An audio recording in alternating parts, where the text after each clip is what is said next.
Sziasztok! Megnézzük, hogy mi újság azoknál, akik hármas kapcsolatban vannak, milyen az ő kapcsolódásuk, mit lehet róla tudni. Az én olvasatomban van egy pár, akik életvitelszerűen együtt élnek, van egy másik, akik lehet, hogy naponta találkoznak, de nem életvitelszerűen élnek együtt, és attól lesz hármas kapcsolódás, hogy a két párosban a középső személy az egy és ugyanaz, és én nem nézem azt, hogy most neki, vagy neki van-e valaki más még az életében. Én csak így most a három szeméről kérdezősködöm, illetve a kapcsolatokról, és kezdjünk is hozzá, és nézzük meg azt, hogy akik életvitelszerűen együtt élnek, mit lehet tudni arról a kapcsolatról, hogyan van az a kapcsolat, mit lehet tudni arról a kapcsolatról. Hogy van az a kapcsolat, amelyikben együtt élnek életvitelszerűen?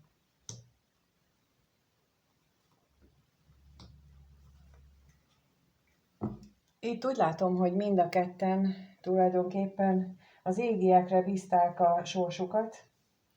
Ilyen naív módon azt hiszik, hogy majd megoldják helyettük a problémákat, nem fogják, mert hogy látszik, hogy a napi szintűvé vált a vita, a veszekedés, és sajnos ez az a fajta hozzáállás, hogy majd megoldja a teremtő, meg megoldja a jóisten az én problémáimat, nem fogja megoldani. Fognak jönni lehetőségek mindig mindenkinek az életébe, élhetne vele, tehát a teremtő lehetőségeket kínál, hogy mi eldöntsük. És ha mi mindig azt döntünk, ahogy mi nem akarunk dönteni, hanem majd a jóisten eldönti helyettünk, akkor az azt fogja eredményezni, hogy mindig a rosszat választjuk. Ugyanis ez szokott lenni, hogy amikor egy helyzet van, ahol állandó veszekedés van, ott kellene változtatni valamit. És ha nem változtatunk, az biztos, hogy rossz döntés. És az döntés, tehát az, hogy én nem csinálok semmit, az egy döntés igazából, és aztán ennek a rossz döntésnek a következménye majd ismét csak egy rossz lehetőség lesz, és minél többször húzzuk, halasztjuk ezt az egész döntési procedúrát, annál több rossz lehetőség fog érkezni, mert nem adunk esélyt magunknak, hogy valami új jöjjön az életünkbe. És most, amikor olyan időket élünk, hogy mind a kommunikációban, mind a gondolkodásban, mind a közlekedés, technika területén muszáj új dolgokba belefognunk, muszáj valami újat kipróbálni mindenkinek más élethelyzetben, más életterületen, de nem fogja, az égi energiák nem fogják hagyni, hogy mi itt az eddigi 5-10-20-30 éves energiákban üldögéljünk, és nem változtatunk rajta, mert hogyha ezt csináljuk, akkor csak rossz választásokat fogunk kapni, illetve olyan lehetőségek vagy olyan dolgok történnek velünk, amit úgy élünk meg, hogy ez rossz. Ami nem feltétlenül lesz az, csak mi úgy éljük meg. Ebben a szituációban, ebben a kapcsolatban valami ilyesmi történik, hogy várják a csodát, amire biztosan tudom mondani, hogy nem fog jönni. Ez egészen biztos, mert a csoda mind a kettőjüknek más. Tehát mind a kettőnek más lenne a csoda, itt nincs közös érdek, úgy látom, különben nem ez lenne a középpontban, ez az állandó vita és veszekedés. Megnézzük, hogy ez mit akar, ez a bosszúság.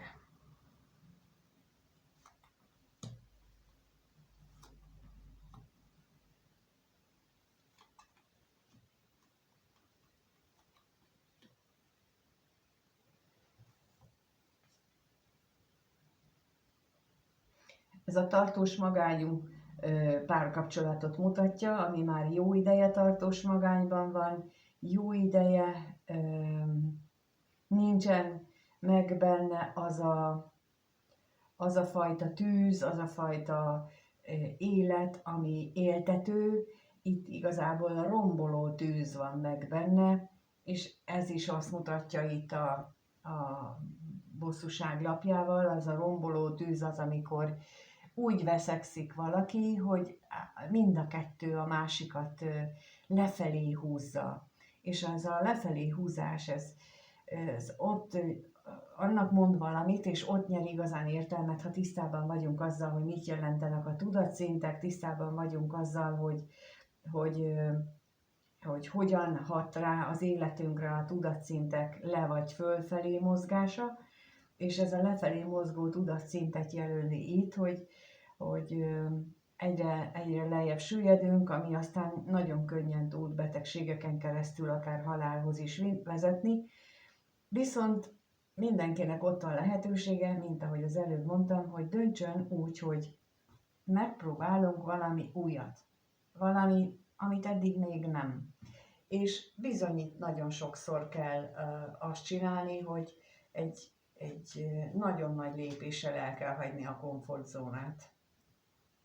Megnézzük még itt a reményt, hogy miben reménykednek ők. Miben reménykednek ők?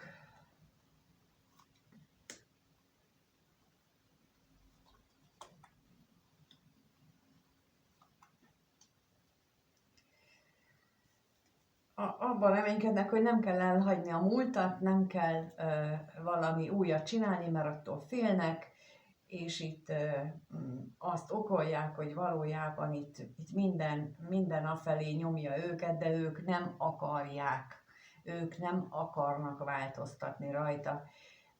Én itt ezt látom, és nem is ragoznám tovább, mert itt nagyon csak arról van szó abban a kapcsolatban, hogy nem akarnak változtatni.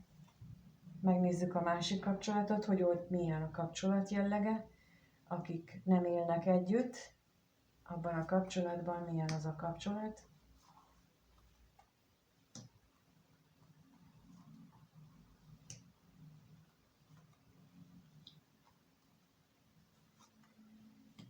Hát ez a középső személy, azt hiszem, cseverből vederbe esik, mert itt is vita áll a középpontban.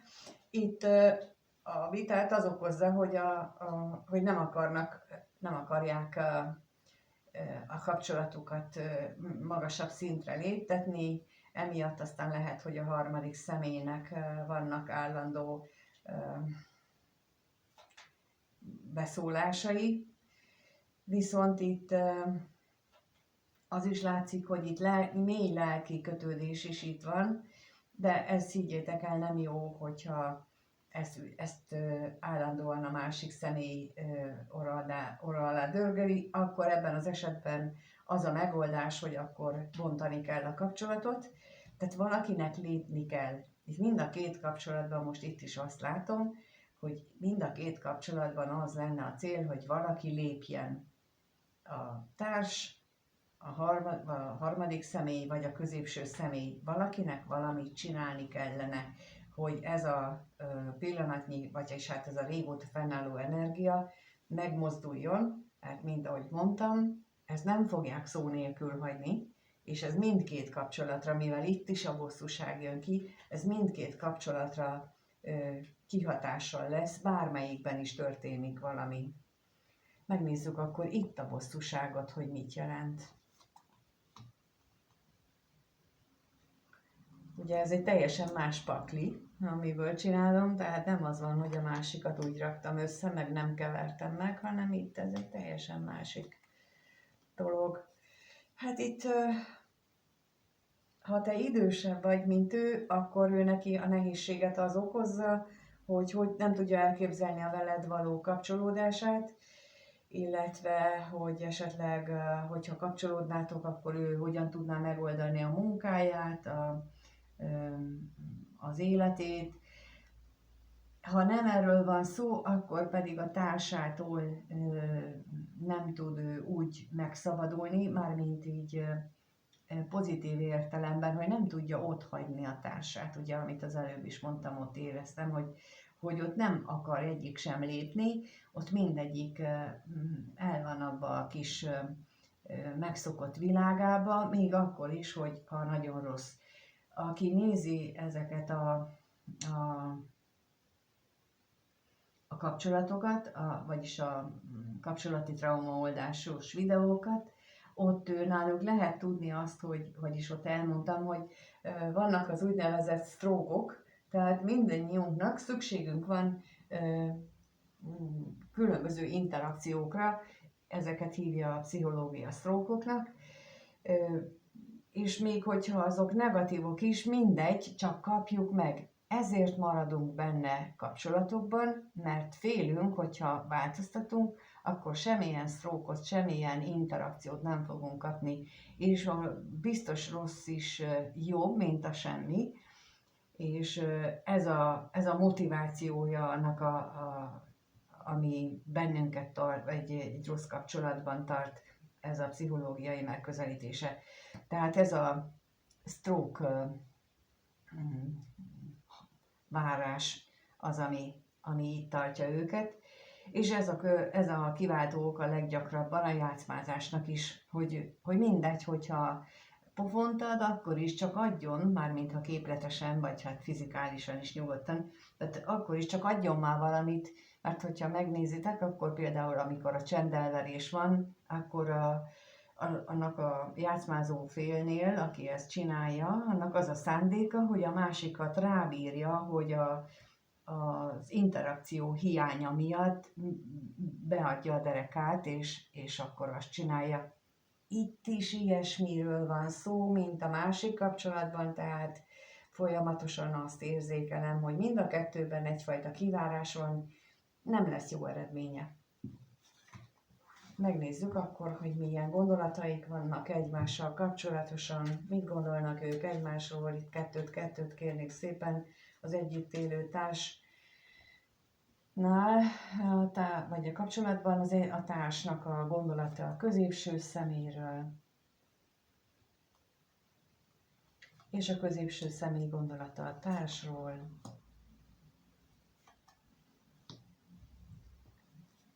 Itt határozottan azt látom, hogy a társ az, aki nem tudja elengedni a múltat, szeretné, hogyha megújulnának a kapcsolatuk, megújulna a kapcsolatuk, és szeretné, hogyha úgy jó lenne ez az egész.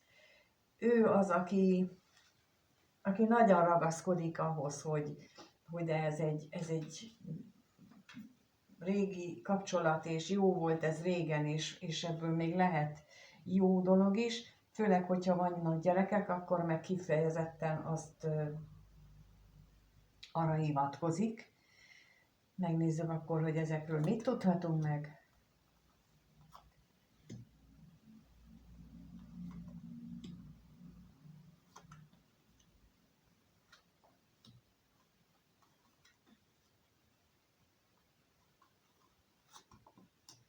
Itt tipikus, vagyis itt az jelenik meg, ami tipikus szokott lenni, hogy azt szokták mondani a társak általában, hogy addig nem volt semmi baj a kapcsolatban, ameddig valaki harmadik meg nem jelent.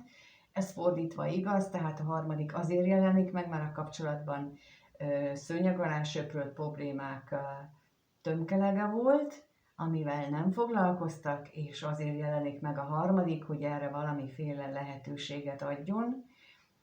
És itt a társ még azt is gondolja, hogy időnként azért ők még mindig tudnak lelkileg kapcsolódni egymáshoz, kifejezetten akkor van erre esély, hogyha valamelyikük játszmázik. Egyébként, ha már idáig fajult a dolog, hogy a domináns energia itt a veszekedés, akkor inkább itt a játszmázásnak van esélye. Miközben ugye itt is azt mondom, hogy a gondolataiban is az érzelmek vannak, tehát hogy ő lehet, hogy ő valaha érzett, és akkor erre ezt használja kifogásnak, hogy jaj, de hát mi azért szerettük egymást, meg még mindig szeretjük egymást, és hogy hát lehet ebből még, van itt esély még arra, ez a reménykedés van a gondolatvilágában, itt a társnak, mint ahogy az előbb hosszasan lecseteltem, valamit lépni kellene, mindegy, hogy mit, valami drasztikusat A középső személy részéről meg azt látjuk, hogy a társról azt gondolja, hogy mindig ő az, aki kiprovokálja a veszekedést, mindig ő az, aki változtat a szokásokon, aki állandóan valami mást akar, mint amit ő tud adni, és ennek sokszor a társ nincs is tudatában, hogy így viselkedik, nem látja saját magát. Ezért nagyon jó lenne, hogyha ha le tudnának ülni, megbeszélni azt, hogy mit lát az egyik, mit lát a másik. Na, egy ilyen párkapcsolati tanácsadás az erről szól, hogy megtudni azt, hogy, és egymásról is megtudják azt, hogy mi az, amit ők nem csinálnak. Tehát nem úgy csinálnak, ahogy ők gondolják. És ez mindannyiunkra, minden szituációban igaz, hogy van egy szándékunk, hogy valamit mi milyen szándékkal és hogyan csinálunk, miközben a másik fél meg teljesen mást él meg belőle. Itt ezt gondolja a középső személy. Megnézzük akkor, hogy itt erről mit tudhatunk meg.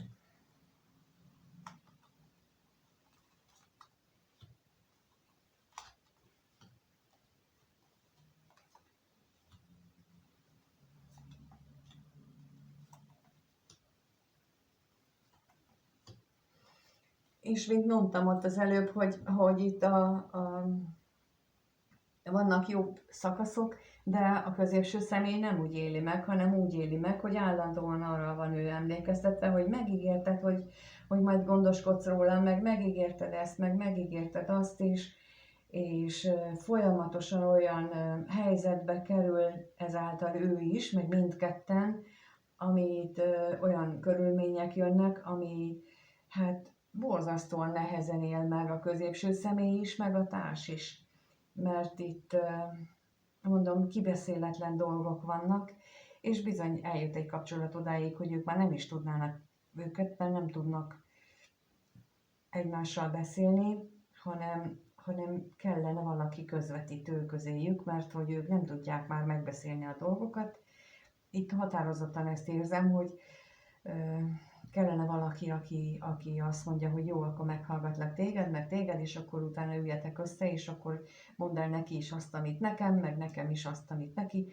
Szóval így lenne, ez itt jó, ez lenne az egyetlen esélyük, mert egyébként ezt a fajta játszmázást évtizedekig el lehet húzni, és közben mindenki megbetegszik, akár meg is hal, mert ezt nem lehet, ez olyan feszélyezett energia, hogy ezt nem lehet kibírni. Megnézzük itt a másik kapcsolatban, hogyan gondolnak egymásra, vagy mit gondolnak ők, hogyan gondolnak, a középső személy ugye a harmadikra, és a harmadik személy a középső személyre. No, hát itt a középső személynek úgy látom, hogy fogytán van a türelme mindenhez és mindenkihez. Itt azt éli meg, hogy itt is állandó feszültség van, újra és újra azzal szembesül. Megnézzük akkor még, hogy mi van itt.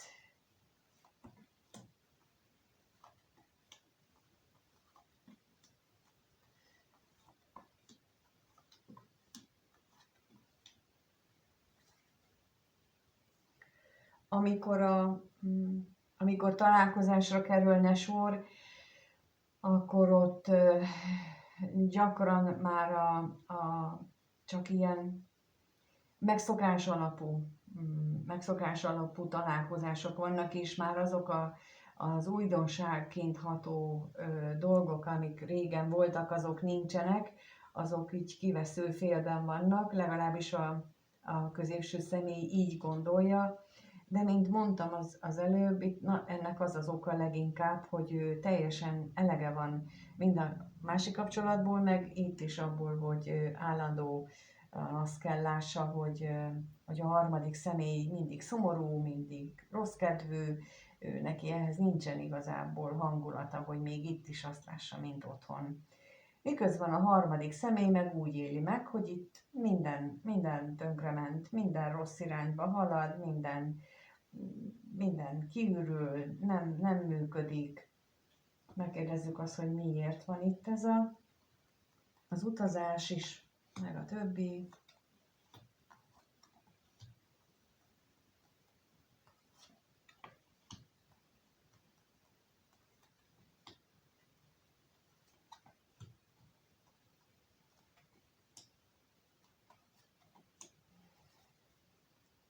Itt a féltékenység a legnagyobb probléma, hogy a harmadik személyben nagyon erős a féltékenység, nagyon is beleképzeli ebbe az egészbe azt, hogy a középső személynek az otthoni dolgai miatt őre nem jut ideje, és azért van ez az egész.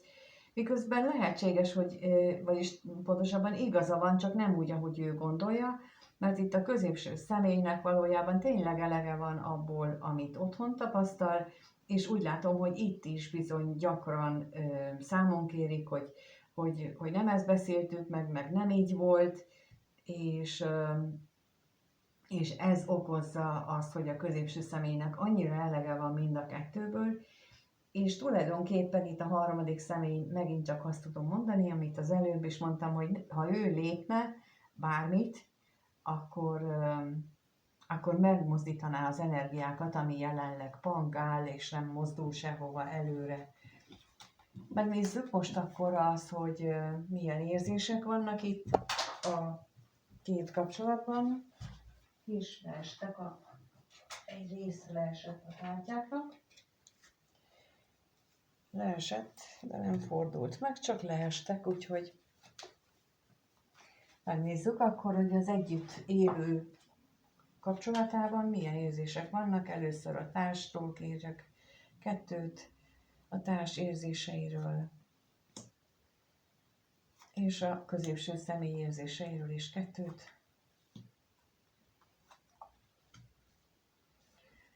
A társ a múltban él, a múltat akarja visszahozni, a múlt emlékei az, ami nagyon, nagyon hiányolja.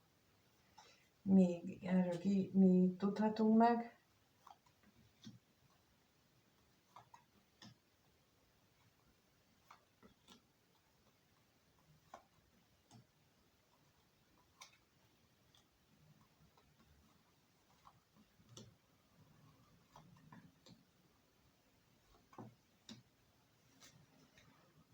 Nem akar szembenézni a változásokkal, nem akar szembenézni azzal, hogy olyan, hogy az előbb is már mondtam, hogy azt mondja, hogy addig nem volt probléma, addig nem jött ez a harmadik, és nem volt így a hármas kapcsolat. Tovább itt is ez mutatkozik meg, hogy ő ebben nem akarja elfogadni a valóságot, mégpedig azt, hogy már előtte is már jó ideje nem voltak rendben a dolgok.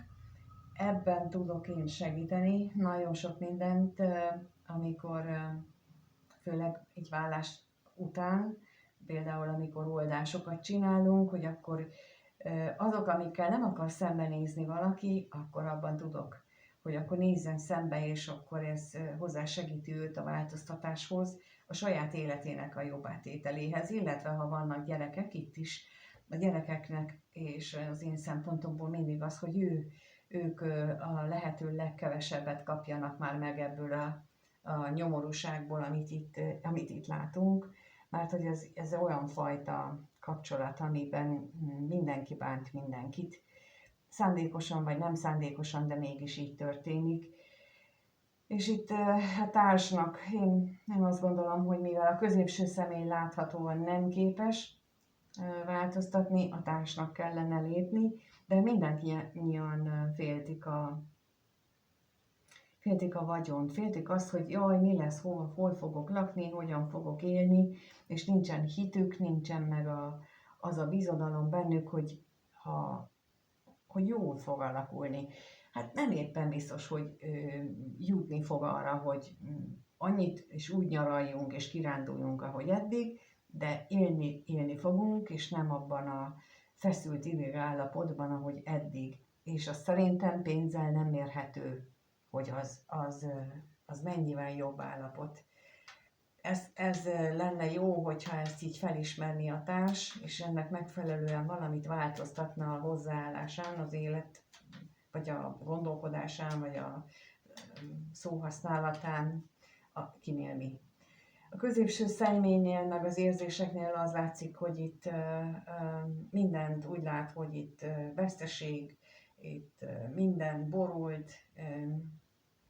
Megnézzük még itt azt, hogy mi ez az utazás.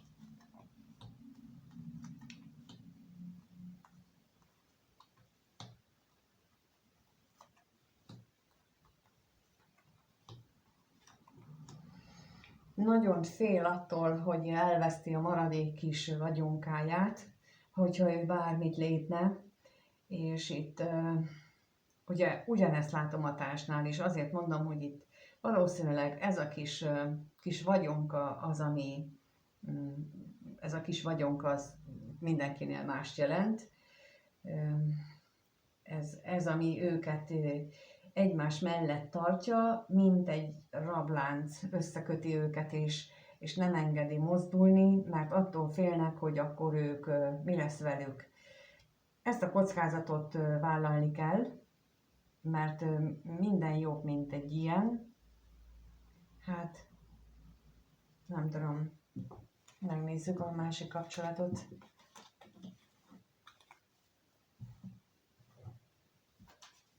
Megnézzük a másik kapcsolatban, hogy hogyan éreznek egymás iránt. Kettőt itt is, először a középső személy mit érez a harmadik személy iránt. És a harmadik személy mit érez a középső személy iránt. Középső személy mély lelki kapcsolatot érzett régen is, és én azt hiszem, hogy még mindig ugyanez az érzése megvan a harmadik személy iránt, nagyon kötődik hozzá lelkileg. Megnézzük, hogy mit tudhatunk még meg erről bővebben.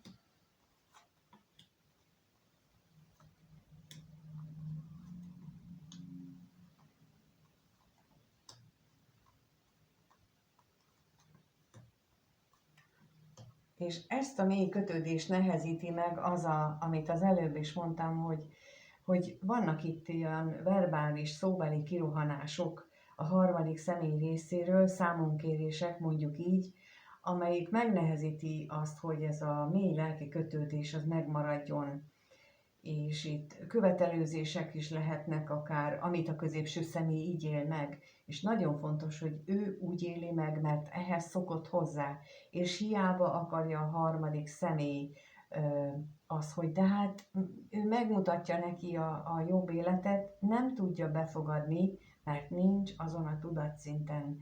Mivel ott a másik kapcsolatban lefelé húzzák egymást, egyre távolabb lesz attól a tudatszinttől, hogy új dolgot be tudjon fogadni.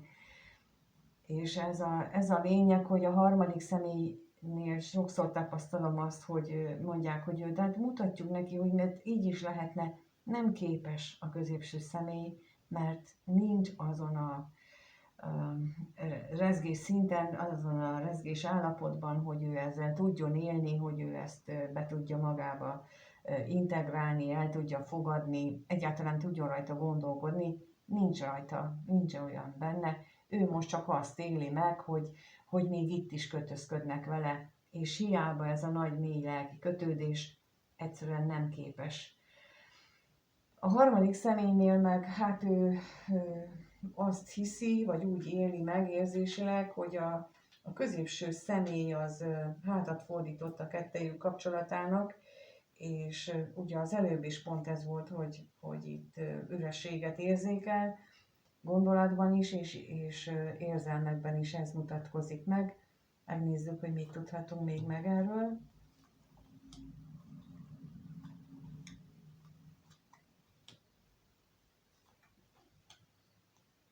És a másikra is.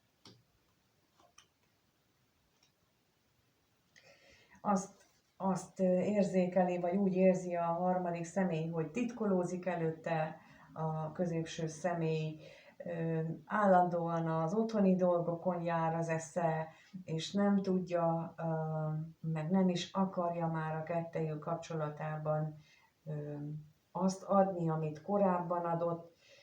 Itt most én azt tudom erre elmondani, hogy most olyan energiák vannak, hogy ilyen szakító próbák. inkább így mondom, hogy most eldől, hogy ki az, aki melyik kapcsolat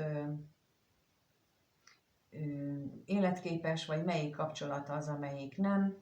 Persze mindig ott van a szabad akarat lehetősége, hogy ami ugyan az első kérdésnél is elmondtam, hogy azt választják, hogy nem csinálunk semmit, aztán várjuk a sült galambot, várjuk a teremtőnek a lépését, amire mondtam, hogy nem fog lépni, illetve ha fog lépni, azt vagy észre se fogják venni, vagy úgy élik meg, hogy ezzel nem élünk, mert ahhoz mozdulni kellene, és ők nem akarnak, ők a mozdulatlanságot választják, az pedig nem jut előbbre, és itt is ennek a lenyomata érződik, itt ebben a kapcsolatban, az érzelem megnyilvánulásnál a harmadik személy részéről is, tehát ő is olyanhoz ragaszkodik, ami elmúlt, és neki is érdemes lenne rugalmasan változtatni, saját magán elsősorban. De minden hármójuknak saját magán kellene változtatni, az lenne a legjobb. Na, megnézzük akkor. Megnézzük akkor azt, hogy mi várható a következő 1-2 hétben.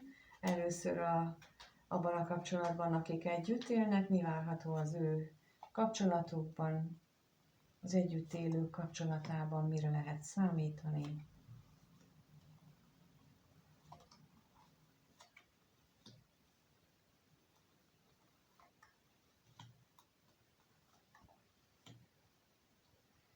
Semmire, különösebben semmi extra változásra.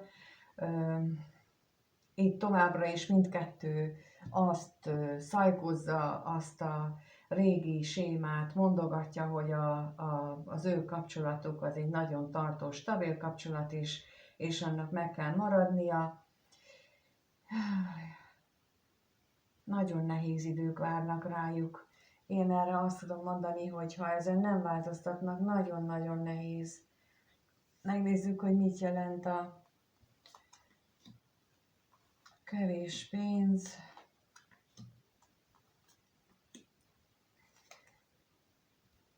Itt a társ részéről érzem azt, hogy ő merev, ő nagyon merev, túlzottan mereven ragaszkodik a dolgokhoz. Nem tudja elképzelni azt, hogy elengedi ezeket az ő szokásait. Elnézést, ha nálad nem, akkor te kivétel vagy, de itt ebben az energiában itt azt érzem, hogy a társ az, aki foggal körömmel ragaszkodik ennek a látszat létezéséhez. Megnézzük még az ellenséget.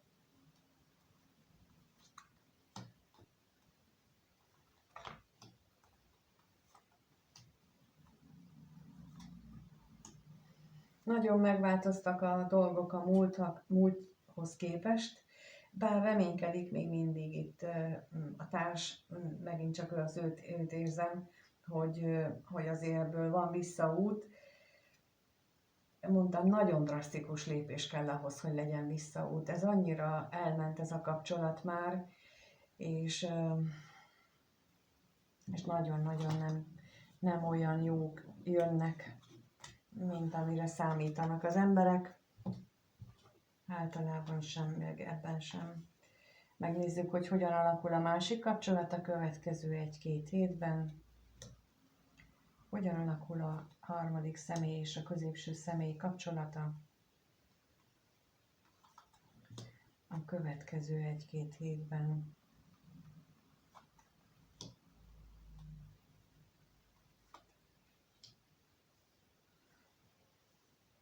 Itt néhány esetben megtörténik a szakítás, főleg a harmadik fél részéről, aki úgy gondolja, hogy akkor végeztünk, ebből többet nem bírok el, és nem is akarok ebbe több ilyen energiát beletenni. Megkérdezzük itt a halált, hogy mit jelent.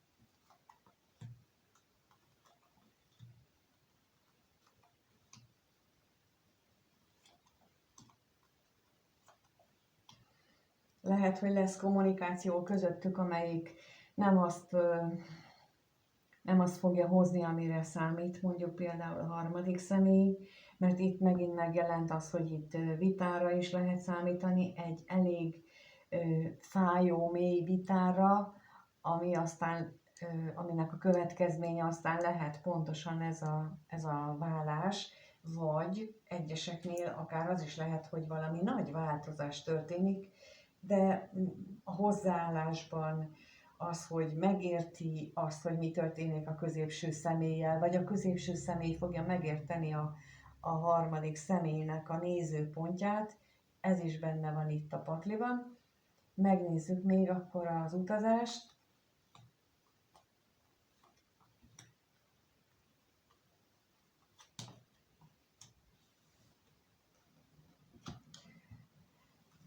Fájdalmas lesz ez a különválás, ez az átalakulás, nem lesz mindenféle, nem lesz mentes a zökkenőktől, mint ahogy mondtam, tehát itt igencsak viták és különböző nehéz beszélgetések lesznek, és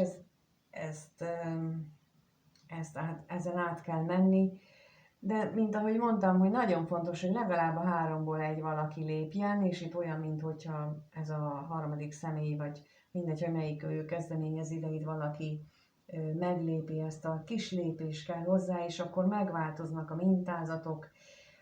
Hát nagy lépés az jobb lenne, például ez a lezárás, mert akkor egyfajta lépéskényszer alakulna ki mind a középső személy, mind a társ részéről, úgyhogy ez látszik most. Köszönöm, hogy itt voltatok, és megnéztétek, és remélem, hogy valamilyen módon segít ez az egész. Én nem kifejezetten a jóslás céljából készítem a videókat, továbbra is elmondom, hanem leginkább azért, hogy lássatok mögé, tettek az élethelyzetek mögé, és más szemmel próbálja mindenki megnézni az életét, mert ebben tudok segíteni általában is, meg itt a videókban is, hogy én más módon közelítem meg a dolgokat, főleg azért, mert sok mindenen keresztül mentem, és már látom így visszanézve azt, hogy mi lett volna ott jó, meg mikor kellett volna, és akkor ezt próbálom megosztani, hogy megspóroljak néhány szenvedéses órát, napot, hetet, évet, akinél lehet, aki vevő erre. Úgyhogy köszönöm a jelenlétet, a kommenteket, az interakciókat, a lájkot, ha nem vagy feliratkozva, a feliratkozást, és mindenkinek minden jót kívánok addig, amíg nem találkozunk itt vagy ott vagy amúgy. Sziasztok!